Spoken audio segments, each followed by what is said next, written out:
준비한 기자회견을 하기에 앞서서 한 말씀 드리겠습니다.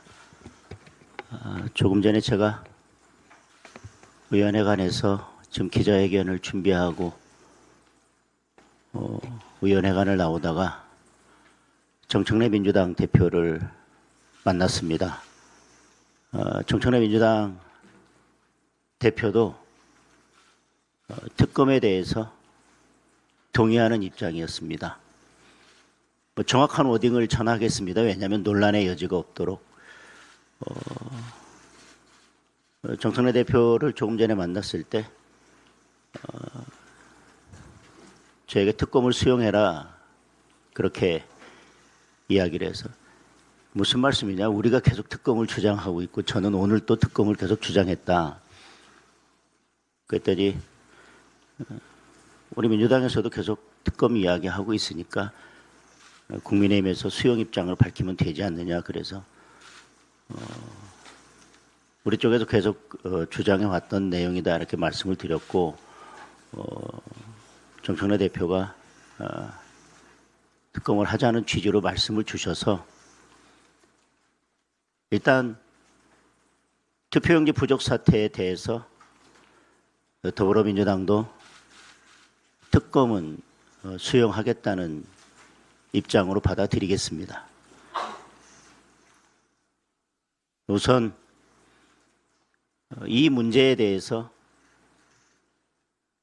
국민들의 참정권이 심각하게 침해되었다는 것에 대해서 인식을 같이 하고 국정조사 그리고 특검에 대해서 뜻을 같이 하고 이 문제를 해결하는 데 있어서 국회가 한 뜻으로 나아가야 된다는 데 대해 뜻이 모아진 것으로 생각하고 국민의 원내 지도부가 구성되는 대로 한시도 늦추지 않고 이 문제가 신속하게 논의되기를 기대하겠습니다. 준비된 회견을 하겠습니다. 존경하는 국민 여러분, 국민의힘 당대표 장동혁입니다. 이재명 정권의 지난 1년 국민 여러분은 어떠셨습니까? 오늘 대통령 취임 1주년 기자회견을 보면서 이재명 유니버스가 따로 있다는 사실을 다시 한번 실감할 수 있었습니다. 부동산 지역으로 고통받는 국민들에 대한 일말의 미안함도 찾아볼 수 없었습니다. 대폭등이 아니라 정상화라고 억지를 부렸습니다. 서울 집값 잘 막았다며 보유세 인상을 덜 먹였습니다. 국민들 억장이 무너지는 소리입니다. 앞으로 벌어질 일을 생각하면 눈앞이 캄캄해집니다. 일자리를 찾지 못해 좌절하고 있는 청년들에게 단 한 글자의 희망도 전하지 않았습니다. 참정권을 빼앗기고 분노하는 국민들에게 단 한마디의 사과도 없었습니다. 이재명은 분명 국민과 다른 세상에 살고 있습니다. 이재명의 세상에는 국민이 없습니다. 실로 참담합니다. 이재명은 초격차 산업 강국을 외치며 대체 불가 대한민국을 만들겠다고 주장했습니다. 그런데 정작 핵심 과제는 아예 꺼내지도 않았습니다. 바로 산업 구조 개혁과 노동 개혁입니다. 대체 불가 대한민국은 구호로 이룰 수 있는 목표가 아닙니다. 모두의 성장은 선거 슬로건이 될 수는 있어도 대한민국 경제정책의 키워드가 될 수는 없습니다. 이미 반도체를 제외한 대부분의 우리 주력 산업들이 대체 가능 상태로 가고 있습니다. 구조개혁을 뭉개고 노동개혁에 역행한 결과입니다. 노란 봉투법을 손에 쥐고 대체 불가를 외치는 것이야말로 이재명 정권의 모순을 그대로 보여주는 것입니다. 정말로 대체 불가를 이뤄내려면 민노총과 절연하고 규제를 풀고 개혁의 속도를 높여서 산업 경쟁력을 획기적으로 강화해야만 합니다. 1년 내내 친중, 친북 정책에 매진하며 한미 동맹을 흔들어 놓고 굳건한 한미 동맹을 외치는 이율 배반 역시 기막히는 일입니다. 북한의 오물풍선 공격에는 한마디도 하지 않고 우리 무인기 때문에 북한이 모멸감을 느꼈을 것이라며 처음부터 끝까지 북한 편만 들었습니다. 이란의 미사일 공격에 대해서도 살짝 터진 정도라면서 이란 편을 들었습니다. 대한민국 대통령이 맞는지 묻고 싶습니다. 글로벌 책임 강국으로 가는 길에 가장 큰 걸림돌은 주한미군을 외국 군대라 부르는 이재명의 무책임한 발언과 밤마다 올리는 분별 없는 SNS임을 깨달아야 할 것입니다. 무엇보다 규범과 규칙이 확실히 지켜지는 정상사회라는 주장 앞에서는 참으로 아연실색할 수밖에 없었습니다. 지금 대한민국 사법질서에 가장 큰 위협이 되는 존재가 바로 이재명 본인 아닙니까? 본인의 5개 재판을 모두 멈춰 세워놓은 것이야말로 불공정의 상징 아닙니까? 대법관 늘리고 사심제 만들고 법 왜곡죄까지 도입해서 재판 특권 누리려는 당사자가 바로 이재명 아닙니까? 아예 본인의 재판을 없애버리겠다고 재판 취소 특검 추진하고 검찰을 겁박하는 것이야말로 무엇보다 심각한 반칙 아닙니까? 그래놓고 끝끝내 재판 취소 특검을 하겠다고 선언했습니다. 선거도 끝났으니 이제 하고 싶은 대로 다 하겠다는 사실상의 독재 선언입니다. 자기 자신은 온갖 반칙을 다 저지르고 독재자나 누릴 특권과 불공정을 다 누리면서 국민에게만 규범과 규칙을 지키라고 강요하는 것입니다. 본인 말대로 비정상의 정상화를 강력하게 추진하려면 가장 먼저 해야 할 일은 이재명 본인의 재판 재개입니다. 재판 취소 특검을 깨끗하게 포기하고 이재명 재판을 재개할 것을 다시 한번 강력하게 촉구합니다. 국민 여러분, 오늘 오전 주가가 다시 폭락했습니다. 외국인 매도가 이어지면서 지방선거 이후 3일 동안 계속 급락을 거듭하고 있습니다. 비투에 나섰던 청년들과 국민들이 지금 얼마나 어려운 처지에 있을지 생각만 해도 가슴이 아픕니다. 환율은 여전히 1,550원대를 넘나들고 있습니다. 우리 중소기업들이 얼마나 힘든 상황일지 상상하기조차 어렵습니다. 물가는 끝없이 치솟고 있습니다. 국민들은 한 끼 점심값도 고민하고 있습니다. 그런데도 이재명은 최악의 사태는 피할 수 있을 것이라며 한가로운 소리만 늘어놓았습니다. 이미 서민 경제는 최악의 사태, 붕괴 직전입니다. 이재명의 자화자찬으로 덮을 수 있는 상황이 아닙니다. 국정 운영의 유일한 기준이 국민의 삶이라고 말만 할 게 아니라 지금의 민생 위기에 대한 해답부터 내놓아야 합니다. 고환율, 고물가, 고금리의 삼고 지옥을 해결할 실효적인 정책을 내놓는 것이 지금 정부가 가장 먼저 해야 할 일입니다. 이재명이 반드시 대답해야 할 일이 또 하나 있습니다. 바로 이번 지방선거 투표용지 부족 사태에 대한 대답입니다. 야당 시절 사사건건 대통령의 책임을 부르짖던 이재명이 정작 이 중대한 국가적 과오를 저질러 놓고는 제대로 된 사과 한마디 하지 않고 있습니다. 이번 사태가 선관위의 책임만 따질 일입니까? 국정 책임자인 대통령의 책임은 없는 것입니까? 국민들의 재선거 요구에 이재명이 반드시 제대로 된 답을 내놓아야 합니다. 국민 여러분, 대한민국의 내일이 정말 걱정입니다. 대체 불가 대한민국이 아니라 즉각 대책 대한민국이 되지 않을까 염려가 큽니다. 그렇게 되지 않으려면 정치부터 대체해야 합니다. 이재명 면죄부의 모든 것을 거는 정치로는 경제를 살릴 수도 없고 민주주의를 지킬 수도 없습니다. 민생 최우선, 경제 최우선의 정치로 바꿔야 합니다.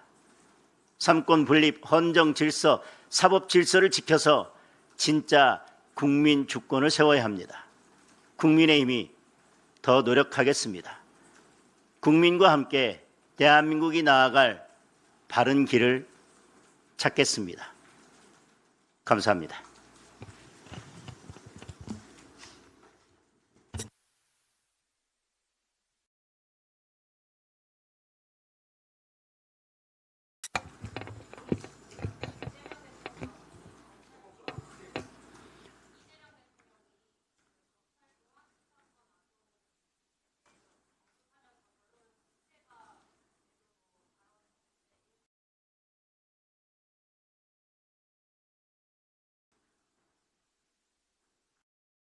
검찰개혁 과정에서 검찰의 보안수사권은 민주당과 청와대의 마지막 쟁점이었습니다. 그런데 지금 민주당이 밀어붙인 법안들과 민주당이 추진하는 것은 결국 검찰의 완전 해체입니다. 대통령의 그런 주장과 국회에 떠넘기는 그런 발언들이 실제로 민주당에게 먹혀 들어갈지 잘 모르겠습니다. 그러나 국민의힘은 보안수사권의 문제가 아니라 지금의 검찰개혁 방향이 전면적으로 잘못됐다는 입장이기 때문에 사실상 그에 대해서 저희가 언급하는 것이 적절한지조차도 저는 판단하기 어렵습니다.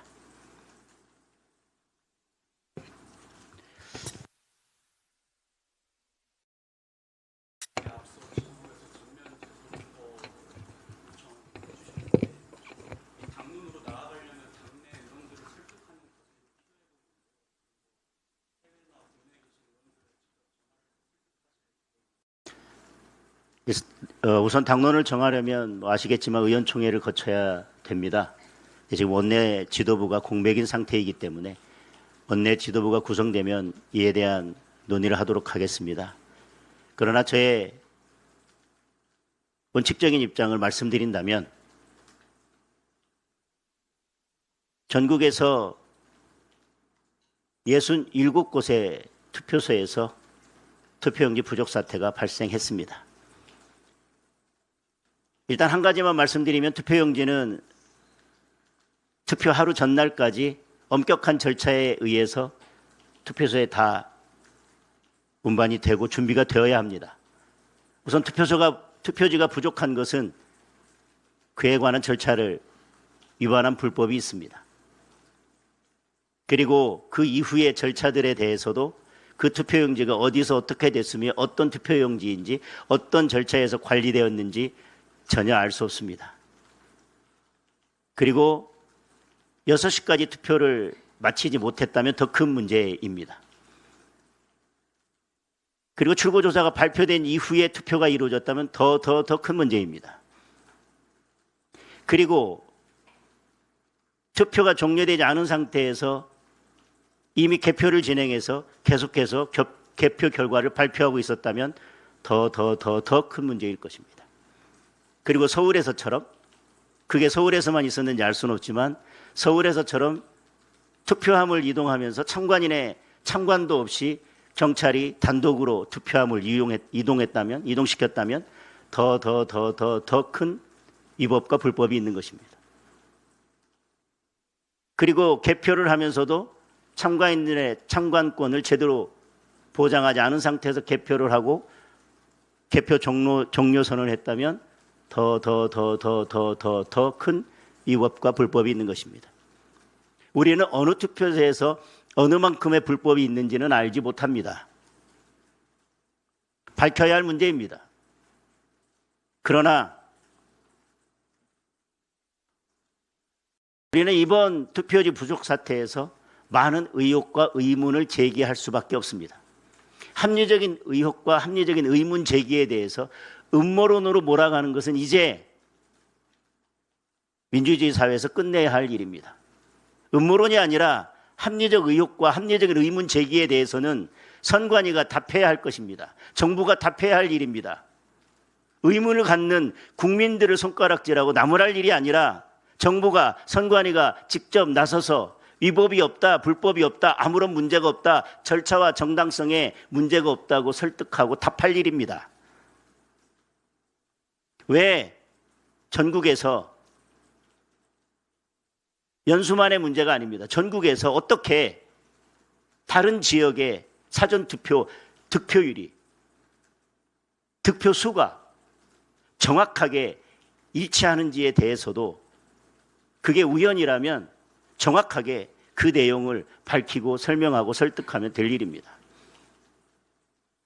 전국의 67개 곳에서 투표용지 문제가, 투표용지 부족 사태가 발생했다면 이것은 심각한 문제가 발생한 것입니다.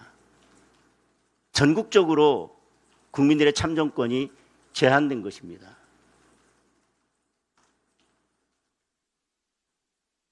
그리고 어디까지 이 문제가 더 있을지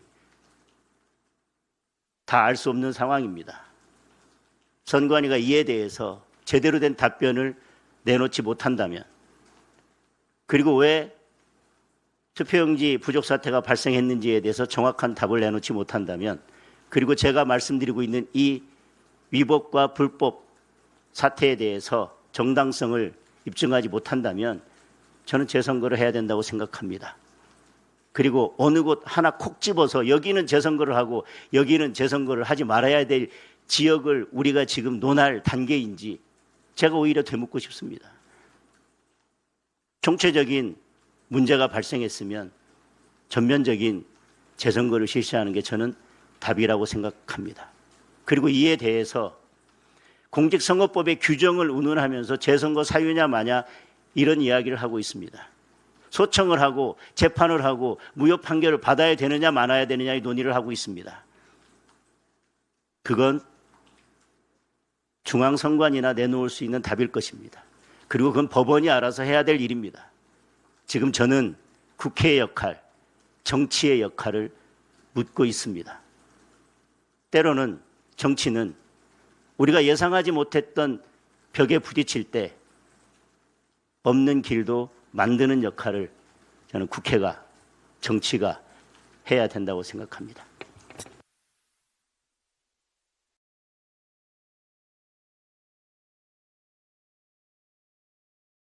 한 명만 더 받겠습니다.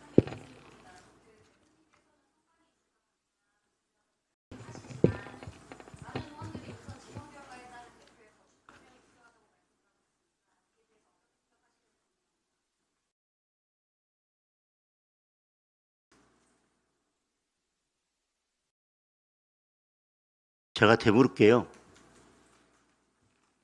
객관적인 데이터를 놓고 여러분은 이번 지선 결과를 어떻게 평가하십니까?